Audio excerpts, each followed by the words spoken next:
조희연 선생님께서 마지막 발표로 동아시아 30년 전쟁과 한국전쟁이라는 주제로 설명해 주시겠는데요. 조희연 선생님은 공동주체단체인 민주화를 위한 전국 교수협의회 경공동의장이시고요. 성공회대 임지호 대학원장이고요. 지금 박원순 시장과 같이 참여연대를 창설한 아주 중요한 분입니다. 그래서 여러 가지 사회운동의 현장에서도 굉장히 몸을 던지면서 일하고 계십니다. 조희연 쌤 소개 드립니다. 네, 인사드립니다. 제가 주최 측의 일부이기 때문에 제가 시간을 아주 짧게 15분 정도에 한번 맞춰보도록 제가 노력을 해보겠습니다. 제가 말씀드린 것은 이렇게 경험적인 연구라기보다는 지금 현재 한국 사회를 지배하고 있는 그 극단적인 냉전적 시각을 넘어서 20세기 후반의 세계사, 특히 동아시아 세계사를 어떻게 조금 새롭게 재해석할 수 있을까, 그런 것을 좀 고민하는 글입니다. 약간 경험적 연구라기보다는 인식론적인 연구라고 이렇게 말씀드릴 수도 있을 것 같습니다. 근데 내용적으로는 아까 여러분들이 말씀하신 것, 왕무희 선생이 얘기한 그런 것들하고도 다 연결되어 있습니다. 제가 시간을 아끼기 위해서 157쪽에 빨리빨리 읽어가는 식으로 해서 제가 말씀을 드리겠습니다. 157쪽의 맨 아랫줄에 이 글에서 한국전쟁을 동아시아 30년 전쟁이라고 하는 문제틀로부터 접근하고자 합니다. 동아시아 30년 전쟁은 2차 대전 이후 많은 식민지 국가들이 해방되는 시기에서부터 베트남 전쟁이 끝나는 1975년까지 이어진 격렬한 전쟁과 갈등의 시기를 말합니다. 이 동아시아 30년 전쟁은 사회주의적, 급진민족주의적 흐름, 저는 두 흐름이 중요하다고 생각합니다. 사회주의적인 흐름, 급진민족 흐름이 새로운 패권 국가로 등장한 미국에 대한 공세를 시도하고 미국이 이에 대해 응전하는 과정이었다, 이렇게 봅니다. 즉, 이 시기의 냉전은 사회주의형 대 자본주의형, 공산주의 대 자본주의 단순한 대립이 아니라 저는 전자의 지배적 흐름에 대한 후자의 방어를 기본 특성으로 한다, 저는 그렇게 한번 해석을 합니다. 저는 2차 세계대전 종전 무렵에 두 가지 글로벌한 힘의 팽팽한 각축이 있었고, 그것이 한국전쟁의 발발과 종결에 반영되어 일종의 교착 상태가 출현했다고 봅니다. 그리고 그러한 교착이 한국전쟁에서는 휴전으로, 글로벌 수준에서는 냉전적 대결이 이어졌다, 이렇게 생각합니다. 이 교착에는 두 가지 측면이 존재합니다. 첫째는 사회주의적, 급진적 흐름의 상승 기조입니다. 당시 사회주의 진영은 1917년 러시아 혁명의 성공으로 일국 사회주의의 승기를 쟁취한 이후에 1949년 중국 혁명으로 이 상승 기조죠, 상승 기조를 세계화하면서 세계사의 급진적인 흐름을 주도하는 상황이었습니다. 사실 20세기 초반만 하더라도 사회주의 혁명이 러시아 혁명이라는 형태로 단지 일국적인 현상으로 존재했습니다마는 이것이 사회주의 체제로 확산되는 굉장히 위협적인 흐름을 보여주고 있었다, 이렇게 저는 생각을 하게 되는 것입니다. 159쪽의 세 번째 문단으로 바로 넘어가겠습니다. 이 동아시아 세계사, 그러니까 서구 중심의 세계사만 있는 건 아니죠. 동아시아 세계사의 상황은 서구 세계사와는 상이한 거라고 저는 생각합니다. 2차 대전 이후 서구 세계사에서는 삼인주의 정당이 집권화되고 그에 의해 복지국가로의 이행이 전면화됨으로써 혁명적 발전의 경로가 퇴조합니다. 그리고 사회주의 운동의 체제내화가 나타납니다. 이게 일종의 정치적 안정기, 그러니까 서구 세계사는 일종의 혁명적 위기를 극복하고 정치적 안정기로 나아갔던 것이죠. 반면에 동아시아에서는 미국의 패권적 힘이 강력하게 영향을 미치고 있었지만 서구 자본주의에 대항하는 대안적 흐름으로서의 급진민족주의 운동과 사회주의 운동이 상호 결합하면서 강력하게 표출됐고, 그것이 최고조에 이른 시기가 바로 동아시아 30년 전쟁의 시기다, 이렇게 생각하는 거죠. 그래서 한편에는 상승기조에 있는 사회주의적, 급진민족주의적 흐름이 있고, 다른 한편에서는 이제 2차 대전을 통해서 확립된 강고한 미국의 헤게모니 패권이 존재하는 것이죠. 미국은 2차 대전의 승리의 견연차이면서 동시에 전후 최강 국가로서 강력한 정치, 군사, 경제적 힘을 가진 국가로 이제 부상해서 이 양자가 팽팽하게 각축했다. 159쪽의 맨 아래 문장에 있으니까 이 두 가지 글로벌 힘이 각축하는 동아시아 30년 전쟁은 국민국가 내의 세력관계, 지정학적 조건, 국민국가의 내부적 요인과 동아시아의 외부적 힘의 상호관계에 따라서 개별 국가에서 상이한 궤적을 밟았다 이렇게 봅니다. 동아시아 30년 전쟁의 국민국가적 궤적을 유형화된다면 저는 한국이 한 극단이라고 생각합니다. 휴전으로 규결되는 내전을 겪은 하나의 유형이 있고요. 반대에 저는 베트남 유형이 있다고 생각합니다. 공산화로 규결되는 내전이 있는 거죠. 그리고 이 두 가지를 극단적인 유형으로 하고 중간에 지그재그식의 여러 가지 전변, 변화, 변동을 경험하는 내전, 만성적인 정치적 갈등의 여러 유형들이 출현한다. 이렇게 이제 생각합니다. 그래서 제가 이 점은 조금 이 정도로 하고 160쪽, 161쪽을 바로 뛰어넘겠습니다. 163쪽으로 바로 넘어가겠습니다. 저는 아까 왕무희 선생님도 얘기했는데 지금 우리의 현재의 시각, 특히 한국전쟁 이후에 냉전적 시각이 강고하게 뿌리내린 우리나라의 시각, 지금 현재의 시각과 당시 한국전쟁 전후의 시기에 당시의 일반적인 인식은 저는 구별해야 된다. 이렇게 이제 생각을 합니다.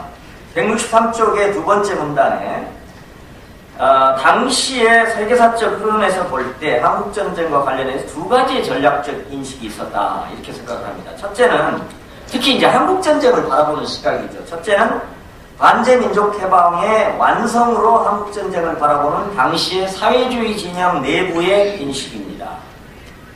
저는 북한도 그랬고 아까 중국도 그랬고 소련도 이제 그렇게 본 지점이 있다고 생각합니다. 근데 이제 저는 이제 또 하나 제가 주목하는 것은 아까 여왕미 선생이 그 민족해방 정의의 전쟁이라고 그 책에는 나오는데 이제 그런 거하고도 좀 연관되는데 저는 제 시각에서는 20세기 중반 한국전쟁 당시의 인식의 흐름에서 주목하게 되는 것은 공산주의 진영 내부에서 전쟁으로서의 혁명이라고 하는 인식이 강하게 존재했다는 점입니다. 그러니까 제가 이제 정치로서의 혁명과 전쟁으로서의 혁명을 이제 구분해보고자 하는 것이죠. 1949년 중국혁명의 성공은 이러한 정치로서의 혁명이 아니라 전쟁으로서의 혁명이라고 하는 기조를 부상시켰습니다. 왜냐하면 러시아 혁명과 달리 중국혁명은 인민전쟁 모델로 이루어졌고 내부, 내전적 방식으로, 전쟁적 방식으로 전개되었기 때문이다. 이것은 자연스럽게 전쟁으로서의 혁명이라는 사고를 부상시키고 당시에 제3세계 일반의 급진주의자들이 이를 전면적으로 추구하게 만들었다. 이렇게 생각을 하는 겁니다. 그래서 아까 말씀드린 대로 동아시아 30년 전쟁의 시기 동안에 전쟁으로서의 혁명이라고는 인식을 갖고 있는 급진주의자들이 주도하는 그런 전쟁들이 폭넓게 전개됐었다. 이렇게 생각하고 이것은 베트남 전쟁부터 캄보디아의 폴포트 정권에 이르기까지 다양하게 있는 거죠. 저는 개인적으로는 이제 물론 전쟁, 특히 인민전쟁은 정치의 최고의 형태죠. 그러나 저는 이제 다른 한편에서 보면 중국의 말하자면 인민전쟁, 대중전쟁하고 예를 들면 이제 북한이 이미 확립한 국가 권력을 가지고 혁명을 확장하는 것, 그리고 베트남전에 혁명이 성공해서 그 힘을 가지고 캄보디아를 후원해서 내전을 확산시키는 건 저는 다르다고 생각을 합니다. 거기에 일정하게 정치로서의 혁명과 전쟁으로서의 혁명 간의 일정한 구분점이 우리가 생각해 볼 수 있지 않겠느냐 이렇게 생각합니다. 164쪽에 교착의 전환이라는 부분이 있습니다. 이것은 30년 전쟁은 1970년대 중반 이후 새로운 전환을 맞이하게 된다는 것이죠. 이것은 이제 여러분들이 잘 아시는 겁니다만 먼저 중국을 세계 자본주의 경제에 포섭하는 미국의 새로운 세계 전략, 그리고 그것의 성공, 이라고 하는 것입니다. 즉 주적으로서의 소련과의 대치선을 유지하면서 중세어 분쟁이라고 하는 사회주의 진영 내부의 균열선을 활용하여 중국과의 화해를 통해서 소련 포위 정책을 구체화하고 성공시키는 미국의 전략이 한편에 존재하는 것입니다. 또 다른 한편은 60년대 이후 미국의 근대화 전략이 추동됨에 따라서 동아시아에서 남한, 한국, 대만, 싱가포르, 홍콩 등에서 경제적 성공이 가시화되기 시작했다는 것이죠.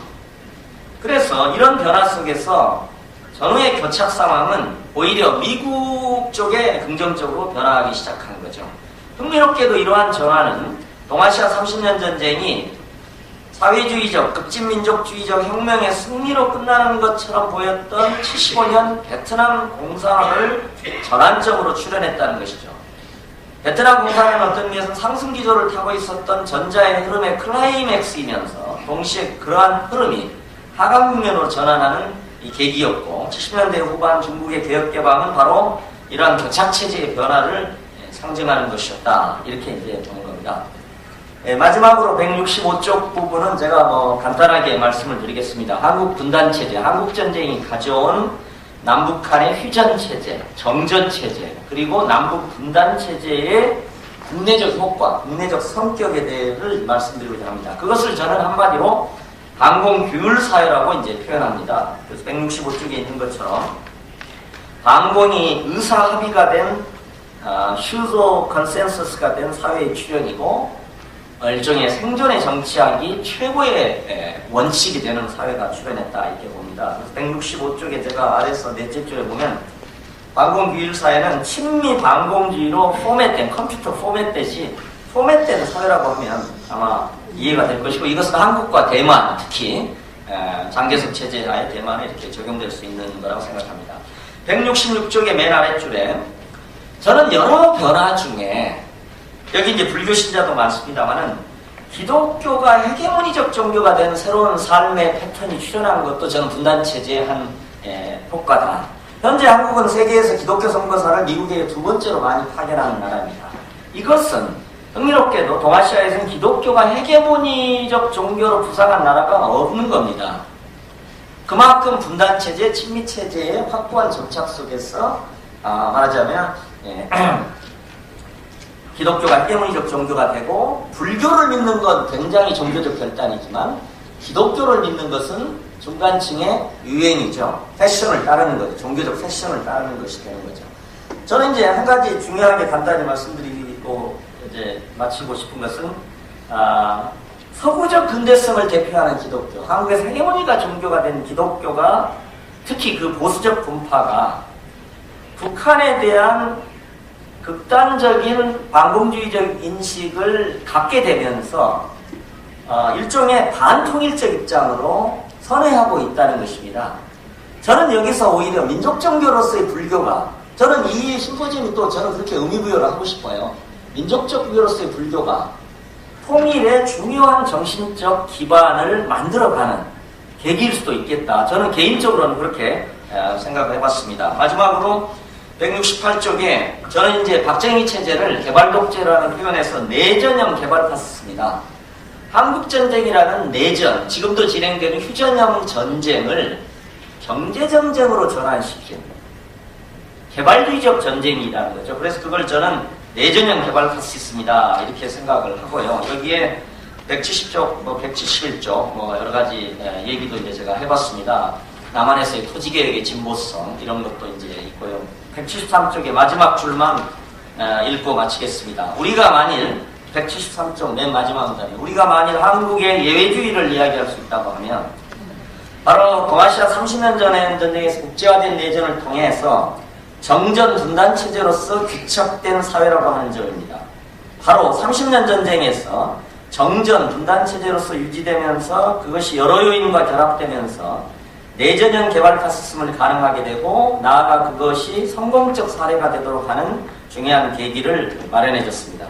흥미롭게도 동아시아 30년 전쟁의 종속 변수였던 그 내전형 개발 파시즘이 성공하게 되면서 이번에는 반대로 그 동아시아 30년 전쟁의 지배적 흐름이었던 급진민족주의적 사회주의 흐름은 퇴조하고 동아시아 30년 전쟁을 특징지었던 역관계가 역전되고 그 전쟁이 전환점을 맞게 된다는 것입니다. 여기에 동아시아 세계사의 역설이 존재한다 이렇게 생각합니다. 이상입니다.